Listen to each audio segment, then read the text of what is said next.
All right, thank you so much for talking to us, for staying with us, I should say, for talking to us. That's our guest I'm talking to there. All right, so we continue with all angles. We're talking about concerns being raised about quarrying operation, which looks as if it's going to be going ahead at the Dry Harbour Mountain in the Discovery Bay area of St. Ann. Tony Holmes chairs the Queens Highway Citizens Association. Let's hear what he had to say about it.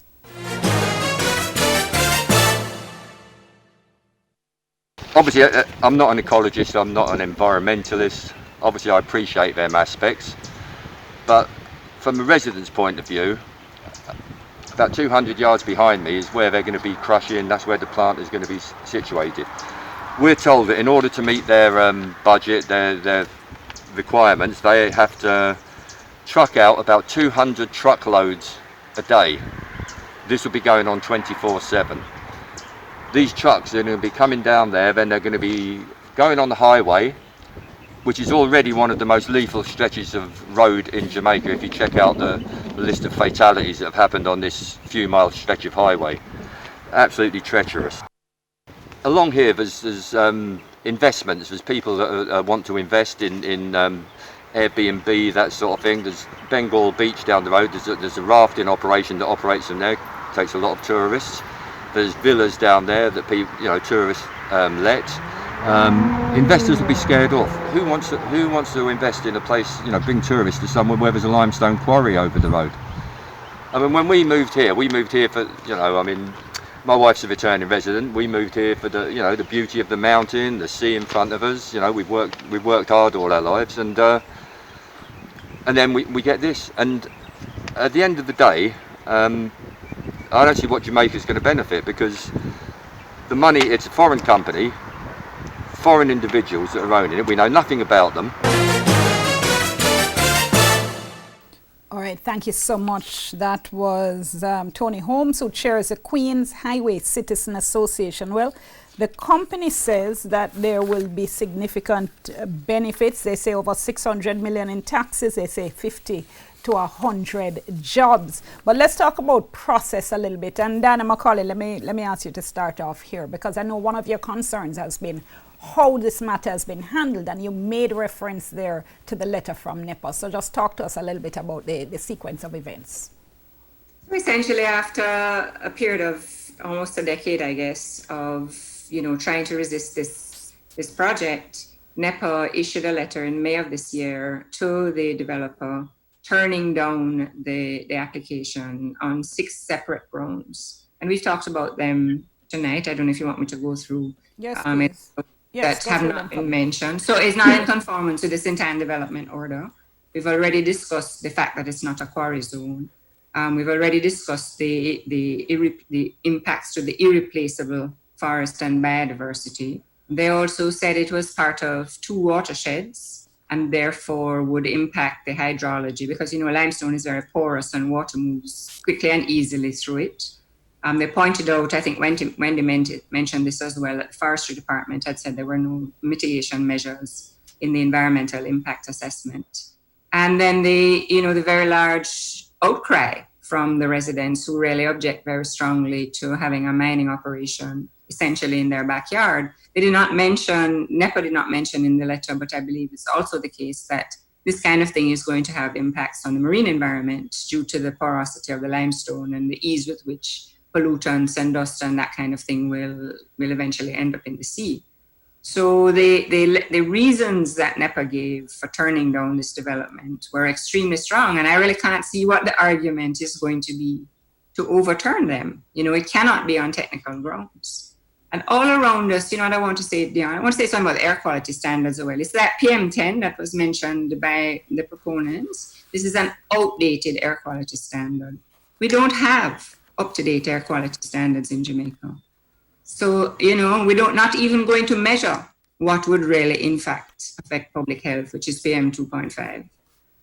So, all around us now, after we've had all this bad weather, we are seeing the results of poor environmental management, of refusal to pay attention to this issue. And those results are people's lives, their property, their quality of life destroyed. At what point are we going to stop and say, this is not the way to go about development? especially now when we realize the climate crisis is upon us, and this type of rain event and this kind of hurricane season that we've seen this year, these are not things that are going to happen infrequently. They are going to happen more and more frequently. I cannot understand the unwillingness of the government, and I think it has crossed administrations, to really take this matter seriously. I don't know what it's going to take.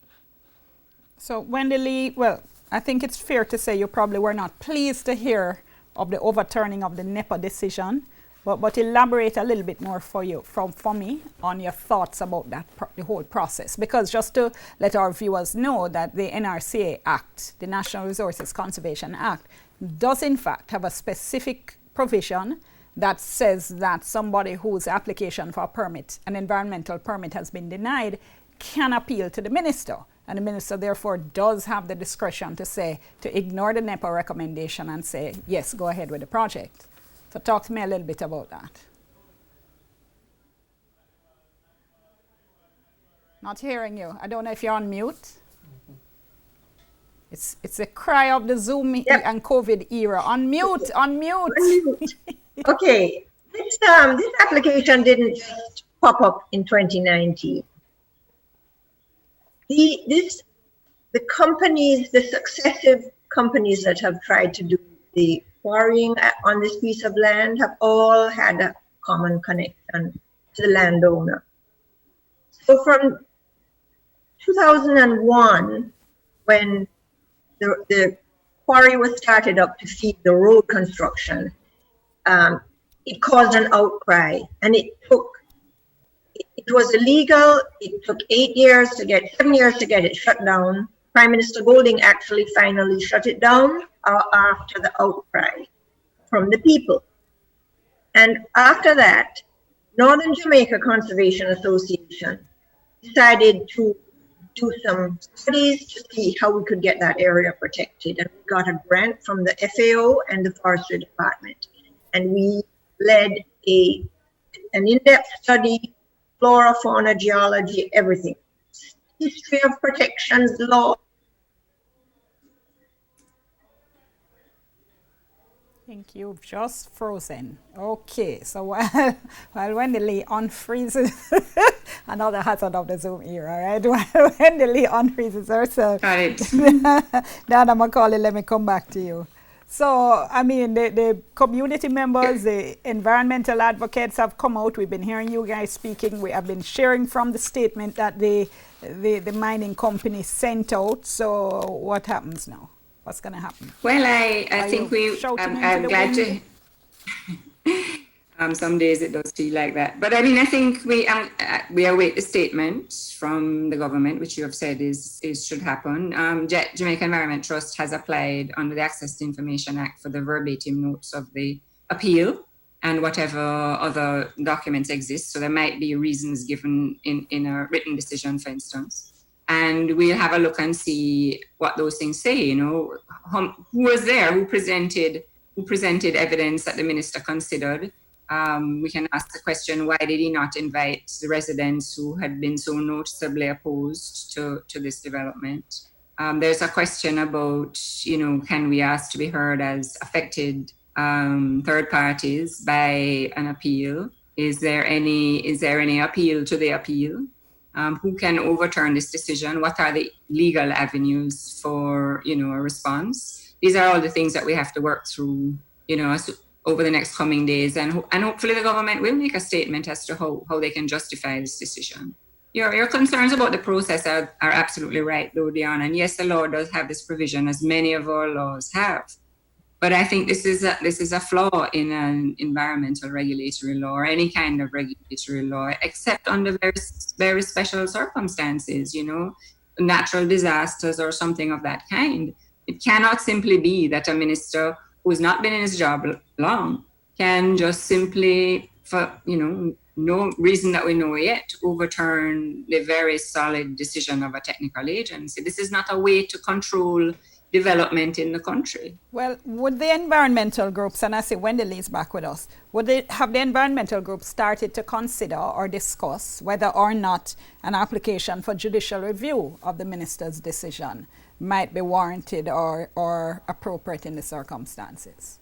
Yeah, we've begun talking about that. I mean, there's also the question of a constitutional case, because as you know, the Charter of Rights and Freedoms gives us a right to a healthy and productive environment free from the threat of damage to the ecological heritage. And I think this meets every conceivable decision, every conceivable attribute of ecological heritage. So yes, we have started talking about those things. The trouble with judicial review, as you would know, or a constitutional case, is the length of time that it may take to come to court. So we really hope that the appeals of people who are also mobilizing will reach the ears of the Prime Minister, and he'll reconsider this really awful decision. Yeah, well, that would have to be done, no doubt, in relation to, in conjunction with an application for an injunction. Wendy Lee, your comment on that in terms of any further action by the groups? Well, yes, the thing is that there needs to be transparency. We just don't know what has happened, so on the face of it, you have something that has been going on for years and years and years, and there's a huge body of evidence that it will be damaging, and the people don't want it, and the stakeholders are there, and it will impact all of the other uses of the land and the people, the villas and the things, and it's denied. And then within such a short time, with no explanation and no communication, it's reversed. So, I mean, we the stakeholders, do our voices not matter? The thought of going to court to argue the fine legal points about did the minister have the power to do this or that or whatever, it's very daunting to think of that when on the face of it, it just is so unjust. I saw somebody saying though, but come on, you guys are going to complain every time somebody wants to mine or quarry anywhere. People need jobs, country need money. Is there anywhere that people can be mining? Yeah, but they're not going to get. This is what are we going to protect? This is the last piece of dry limestone forest in St. Anne on the coast. It is the finest example. It's full of endemic species. It's been recommended to be protected for decades. It's beautiful. It's iconic.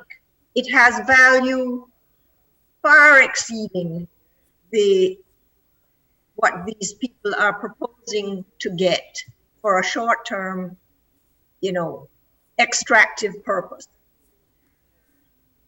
It's unjust. It's patently unjust for after all of this has transpired, boom, the thing is given a permit after being refused.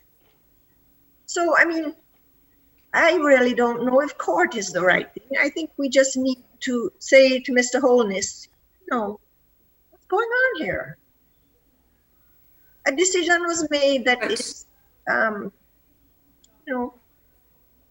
doesn't make sense. And I don't believe the finances of it. That's the other thing, Dion. I think you can't compare some of these things that are priceless, but even the things that do have a monetary value, like the tax returns that, revenues, I don't believe them. I don't think they're credible. So I just cannot understand the rationale for this reversal. And you're going to find out they're not credible after. Yes. Has been done, And one thing we know is not credible is the capacity of NEPA to monitor any form of damaging development project. I mean, Diana and I have experience with the Bahia Principe case long ago, and we won a judicial review of the decision to grant that hotel a permit. And there were all kinds of monitoring problems. And they actually built a sewage plant that was different from what they got approved. So I'm these so are the sorry, kinds I'm going of to have to things. interrupt you there because I'm just about out of Okay. time for this segment. But Sorry. we're going to continue to follow this. We're going to certainly continue to follow up on this particular issue and keep in touch. Can I thank you so much? We appreciate it. I'm going to go to break. When we come back, broadening the discussion a little bit in terms of environment and development. So stay with us. We'll soon come.